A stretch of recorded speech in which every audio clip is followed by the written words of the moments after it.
വലിയ ബഹളങ്ങളും ആകെ പുക്കാറുകളുള്ള പാട്ടുകളോട് ഔസേപ്പച്ചൻ എന്താ താല്പര്യം?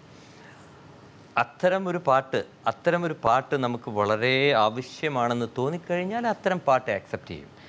പക്ഷേ just for the sake of making different ആക്കാൻ വേണ്ടിയിട്ട് ഇത്തരം കോലാഹലങ്ങൾ ഉണ്ടാക്കുന്നതിൽ ഇതില്ല. ഇത് തന്നെയാണ് താങ്കളുടെ സുഹൃത്തായിരുന്ന ജോൺസൺ മാഷിൻ്റെ രീതി ഇതായിരുന്നു. നിങ്ങൾ രണ്ടുപേർക്ക് ഒരുപാട് വിരുദ്ധ ധ്രുവങ്ങളുണ്ടെങ്കിൽ ഈ ധ്രുവങ്ങളിൽ നിങ്ങൾ എപ്പോഴെങ്കിലുമൊക്കെ ഒന്നും വന്ന് മുട്ടിയിരുന്നു. താങ്കളുടെ ആ ഒരു പഴയ സുഹൃത്തിൻ്റെ മകൾക്ക് എന്തോ പറയാം? ഔസേപ്പച്ചനങ്ങൾ ചെയ്തിട്ടുള്ള ഒത്തിരി പാട്ടുകൾ ഡാഡിക്ക് ഭയങ്കര ഇഷ്ടമായിരുന്നു. അതിലെപ്പോഴും പറയാറുള്ളത് ശ്രീരാഗത്തിൽ ചെയ്ത ഈ പാട്ടാണ്.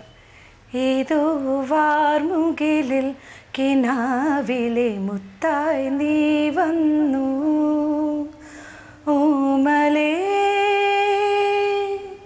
ജീവനിൽ അമൃതികാലായി വീണ്ടും എന്നിൽ ഏതോ ഓർമ്മകളിൽ കനാവിൽ മുത്തേ നീ വന്നു. ജോൺസൺ മാഷിൻ്റെ മോള് ഔസേപ്പച്ചൻ്റെ ഒരുപാട് പാട്ടുകൾ ഇഷ്ടപ്പെടുന്നുണ്ട്. ഒരുപക്ഷെ കാലഘട്ടം സമ്മാനിച്ച പാട്ടുകളാണ്. അവൾ പാടുന്നുണ്ട് അല്ലേ? ഒരുപക്ഷെ പഴയ റൂംമേറ്റിൻ്റെ മകൾക്ക് എപ്പോഴെങ്കിലും ഔസേപ്പച്ചൻ്റെ ഒരു പാട്ട് ചിട്ടപ്പെടുത്തുമോ? ചിട്ടപ്പെടുത്താമെന്നൊക്കെ ആഗ്രഹമില്ലാഞ്ഞിട്ടൊന്നുമില്ല. ആഗ്രഹമുണ്ട്. അങ്ങനെ ഒരു അവസരം വന്നാൽ തീർച്ചയായിട്ടും എനിക്കത്, പ്രത്യേകിച്ചും ജോൺസൻ്റെ മകൾ എന്ന നിലയ്ക്ക് എൻ്റെ ഏറ്റവും ഞങ്ങൾ ഒരുമിച്ച് തുടങ്ങിയതാണ്.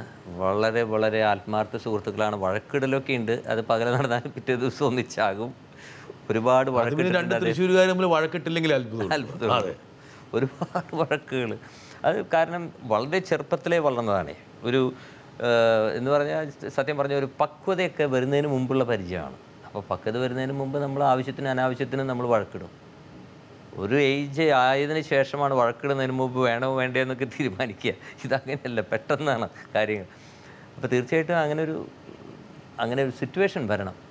അത് ഈ കുട്ടിക്ക് പാടാൻ പറ്റിയ പാട്ടാകണം. പാടിക്കഴിഞ്ഞാൽ she should get benefit of it. അതിൻ്റെ ഗുണം ഉണ്ടാകണം. ഒരു പാട്ടിന് വേണ്ടി പാടിക്കേണ്ട കാര്യമില്ല. ആ പാട്ട് പാടിയാൽ ഇത് ഷാൻ തന്നെ പാടണം. ഷാൻ ജോൺസൺ പാടിയതുകൊണ്ട് തന്നെ ഇത് ഏറ്റവും നന്നായി എന്ന് പറയപ്പെടണം. ഷാൻ ജോൺസൺ എന്തായാലും ഔസേപ്പച്ചൻ്റെ മനസ്സിലുണ്ട്. അതാണ് ഏറ്റവും പ്രധാനപ്പെട്ട കാര്യം. ഔസേപ്പച്ചൻ ഇനിയും നൂറുകണക്കിന് പാട്ടുകൾക്ക് ജന്മം നൽകുമ്പോൾ അതിലൊരു പാട്ട് വേണമെങ്കിൽ ഷാൻ്റെ ശബ്ദത്തിലാകാം. ദേശീയ അംഗീകാരത്തിലേക്ക് ഔസേപ്പച്ചൻ വരും. അതിനു മുമ്പ് സംസ്ഥാന അംഗീകാരം വന്നില്ല. ഒരുപക്ഷെ ആ പാട്ടിന് ഔസേപ്പച്ചന് കിട്ടുമെന്ന് എല്ലാവർക്കും അറിയാം. അത്രയും ഹൃദ്യമായിട്ടുള്ളൊരു പാട്ടായിരുന്നു ഉണ്ണികളൊരു കഥ പറയാം. അതിലും ഔസേപ്പച്ചൻ്റെ ഞാൻ അതിനകത്ത് കണ്ടെന്ന് വെച്ചാൽ ഔസേപ്പച്ചൻ അറിയാം ആ പാട്ടിൻ്റെ ഗതി എങ്ങനെയാണെന്ന് വെച്ചാൽ ഔസേപ്പച്ചൻ ജീവിച്ച് വളർന്ന ഒരു സാഹചര്യത്തിൻ്റെ അല്ലെങ്കിൽ ആ ഒരു ആംബിയൻസിനകത്ത് ഇങ്ങനെ മുഴച്ചേപ്പുണ്ട്, പ്രതിഫലിക്കുന്നുണ്ട്. ഈ പാട്ടിന് ജന്മം കൊടുക്കുമ്പോൾ ഔസേപ്പച്ചൻ അറിയായിരുന്നു ഇതൊരു അംഗീകാരം പിടിച്ചു പറ്റാൻ പോകുന്നൊരു പാട്ടായിരിക്കും? ഇല്ല, ഒരു നോർമൽ പാട്ടായിട്ടാണ് കരുതുന്നത്. വളരെ ഹൃദ്യമായിട്ടുള്ളൊരു ഗാനം. പടവുമായിട്ട് ഭയങ്കര ബ്ലൻഡായിട്ട് കിടക്കുന്നു. ഈ പാട്ടില്ലെങ്കിൽ ആ പടം നമുക്ക് കാണാൻ പറ്റില്ല. അത്രയും ആ പടത്തിൻ്റെ ആത്മാവിലൂടെ ഇങ്ങനെ ഇഴവാകി കിടക്കുകയാണ്.